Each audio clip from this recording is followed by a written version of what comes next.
something like that. Yeah. And now I'm really happy that you agreed to do another one. I have to remember what I said now. No, I don't. You don't need to. First question is obviously about ongoing festivals. Did you enjoy the tour up to now, or is it? How is it like to be on tour again? I think the band are agreed that it's probably our favourite run of festival so far. Mm-hmm. The 5 that we've done. Because the songs that we're playing are just much more fun. Mm-hmm. In the past, when we've done festivals, we've usually gone into them thinking the only way we can win the audience over is by playing well-known songs. And it just never really worked, I don't think. So this time we decided we'll play just songs that we want to play. I saw you play a very big variety of albums and of songs, yeah.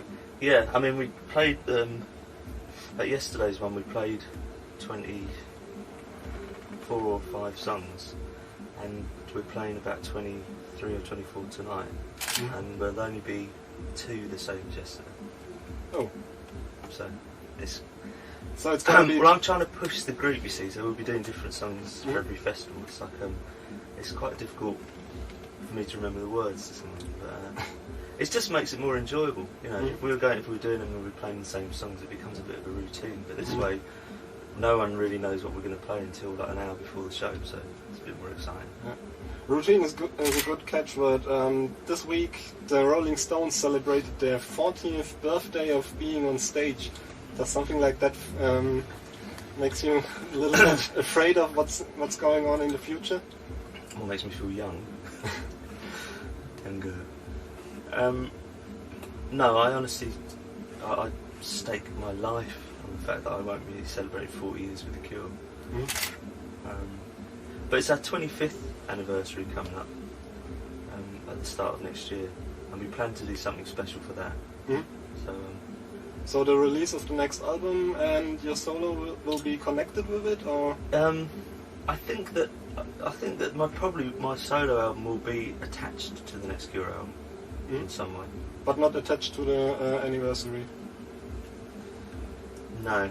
The new stuff is really, it's very different. It's really different to it sort of follows on from Blood Flowers, but it's, I don't know what it is really. It's kind of like heavy rock at the moment. So. No, I think we're doing kind of 2 lots of things with the anniversary stuff. Polydor have agreed to release all the B-sides, and so we'll probably be doing some promotion and some shows around that. But the new stuff will be completely separate. I was hoping that it would be before, but it looks like it'll probably be after. So we'll probably do April and May will be back catalogue stuff, and then probably June will be new stuff. Okay. But how is it like to be part of an institution which lasts now for 25 years? It's better than being in an institution. At times it's the same. I never really see it like that, because when I'm doing this with the band, I just feel it's just like an extension of who I am, really. And I think it's probably different for me than it is for the others in certain respects, because I've never felt of it like a job. I don't kind of have to be there. I don't have to do it. I choose to do it. You know? It's like, and then I ask the others if they want to join me. So it's I've never kind of had to do anything that I've never really wanted to. So I don't feel like it's a thing that I can't get rid of. The Cure just exists when I want it to. So yeah. I really do enjoy it. It's like I can't think of anything else I'd rather do. I've thought long and hard about it, and it's there are things that I now do outside of the group that I never used to do. I kind of have more of a I suppose a life outside of the group than I used to have. But I can't at the moment see why I would not want to be in The Cure. You said pure alcohol coming out. It's terrible. You said you have done different things apart from The Cure. Once you've done with The Cure something like more this welfare aspect. You gave out Entreat for free, and then parts of the sellings with the albums connected with Entry. It went to a welfare organization, I think ManCap it was called. Yeah. Are you still involved in something like that? From time to time we do things like that. We did a thing on the Wild Mood Swings, so we did a thing called what was it called? 5 Swing Live. That was for the Red Cross. We did Lost Wishes for children's charity near where I live. It's not a big deal really. We could do a lot more. It's Do you feel in any way that you have to do something like that? No, well, no. On a personal level, I mean, I do a certain amount that just makes me feel comfortable with how much money I earn. But that's just my upbringing. I feel guilty. It's a terrible thing, really. But I think with the band, sometimes I feel if we were doing something particularly like Entry or 5 Swing Live, that I probably think like most fans would have got a bootleg, so they really aren't that in need of a live album. So maybe if we present something which is probably better sounding than the bootleg and it's well played and it's kind of it's got a nice bit of packaging and it's limited edition, we don't really need to earn money from it. But I need to kind of I suppose it helps if we charge money for it and the money goes to a good cause, then it makes sense. Everybody wins. So we get a version of the songs out that we think is representative of how we play, which is well all the time. And bands don't feel like they're having to buy something to be to complete their collection. It's like but it's not one thing you do mainly because you feel responsible for social problems. No, as a group we've always been very wary of committing ourselves to causes or charities. It's just something there's something about it. Apart from anything, 2 of the 5 actually fundamentally disagree with charity on a philosophical level. They don't think it's right. They feel that that their taxes should be more efficiently used and there shouldn't be any need for charities. So I'm not one of those 2. I actually think that charities are a good outlet for people who have got enough money. But a charity shouldn't really need to exist. But the fact is, it does. I think that people will often forget, like when we did, for example, Wild Mood Swings, that Jason had never been in a successful band. He was living in a 1-bedroom flat. You don't join the Cure and suddenly become really, rich and famous. It's like, I'm probably the only one that's earned a lot of money out of the band. Simon has, but he's spent it all. So yeah, what apart from that, as a person, you think is important for you? Well, I suppose moving on from that, I think that what I've tried to do with the Cure is to always have a certain integrity about how we do things. So it's not necessarily that we're seen to be doing good. It's that the way that we go about doing things isn't seen to be kind of trying to do something we don't want to do. And to me, it's like that's the most important part of what we do. It's so that people who like the band will never feel let down. So fans of the band will never have to feel worried that we'll do something that they'll be ashamed of. That is like the most important thing for me. And that's why I see like the Cure, I try and make it as like an extension of who I am. And it is because of my upbringing. I think that there are certain things that you should do, certain things you shouldn't do. And it's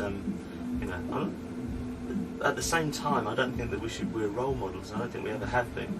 But I think that we've kind of proved that you can be successful by doing things that you really believe in. You don't have to do it a certain way. So I suppose that's the thing that I've got out of the Cure. Apart from like the experience of singing and everything else that goes with it, which is probably more fun than the righteous stuff.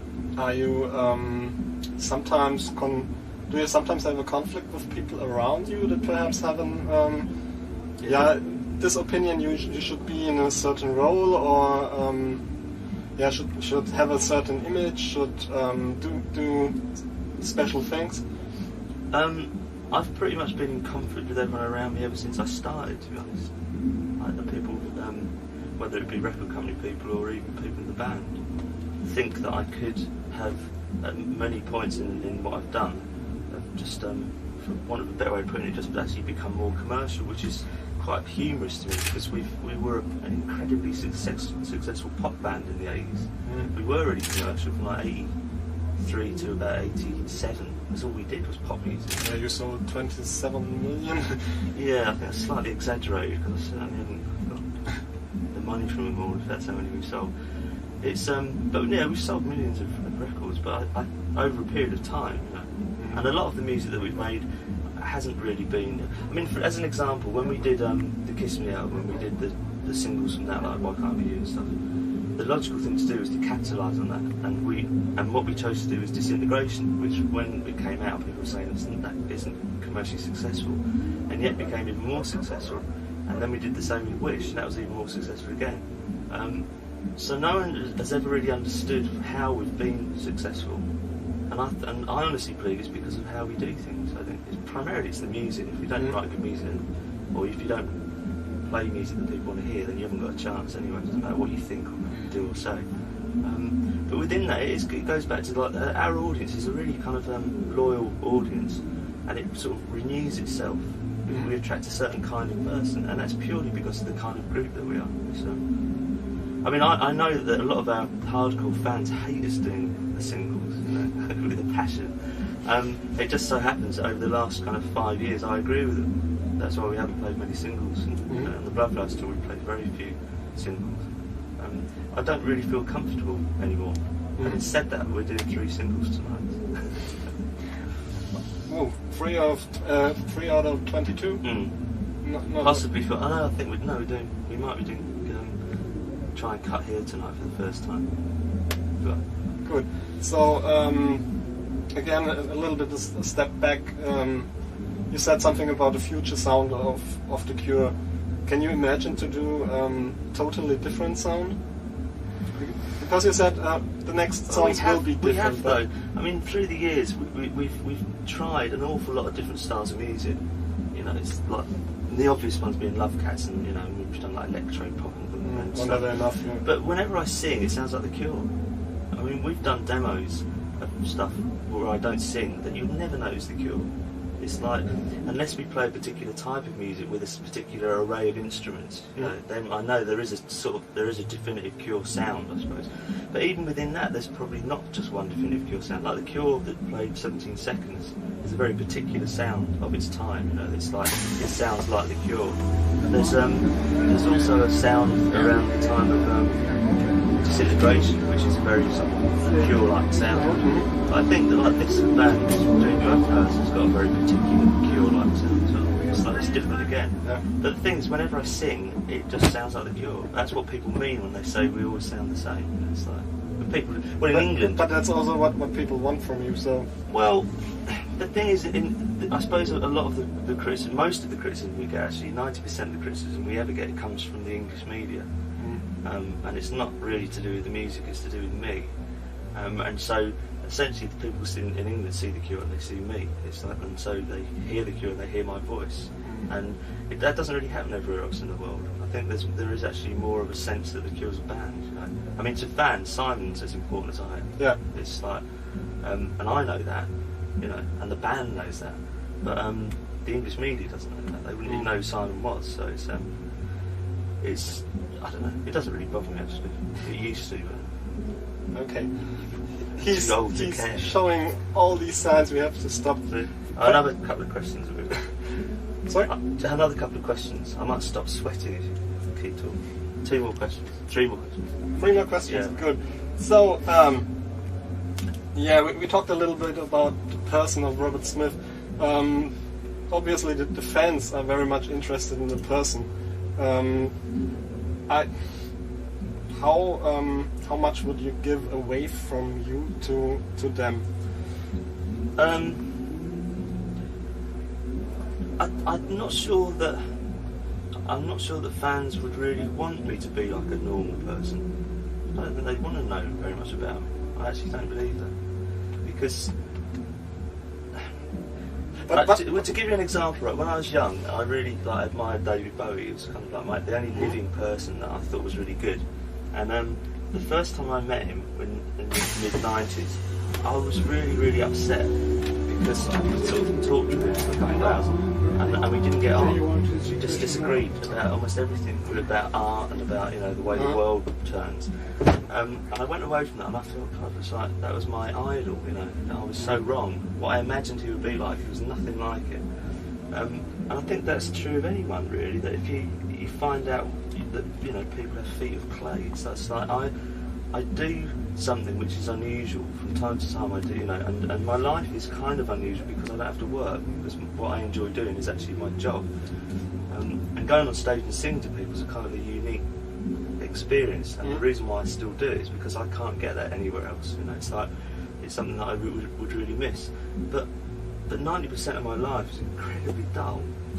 It really is. It's just like everyone's life is. You know, the myth that people have exciting lives is just that. It's a myth. I mean, there's no such thing, isn't it? I mean, you can only kind of do so much, and then you fall over and you die. You know? So it's like there's not this rock star. Well, no, I mean, what's exciting to me would not be exciting to other people. You know, the fact that I can sit and I'll read a book in like 4 or 5 hours, that's not exciting. You know. But for those 4 or 5 hours, I'm completely engrossed, and I find it the fact that I can do that any time of the day or night, and no one can tell me you've got to get up for work or something, is for me is the best thing about my life. But that's not really, it's not interesting. I don't rock climb, or I'm not trained to be an astronaut or anything. The only thing I do that is noteworthy is actually what I do with The Cure. The rest of it is really... But apart from that, I like to keep it private because I'm with someone who completely hates what I do. Hates the publicity. Like, Mary's completely against what I do. So she likes the music, but she thinks the rest of it is absolute rubbish. But then she's probably the only person in the world that actually knows who I am. But perhaps you need some sort of grounding. It's definitely the only thing that's kept me from becoming unbearable. I'm not unbearable at times, but from actually, I suppose, living out the life that people would like me to. And I live a much more normal life than I think people could imagine. I live very modestly, actually. It's kind of strange. People are usually when they find out where I live and they come and visit, I think they're quite shocked at how normal it is. It's a really normal neighbourhood, and it's a normal house, you know. It's like people want me to be in like a Gothic castle or something, but one day I'll move. Okay.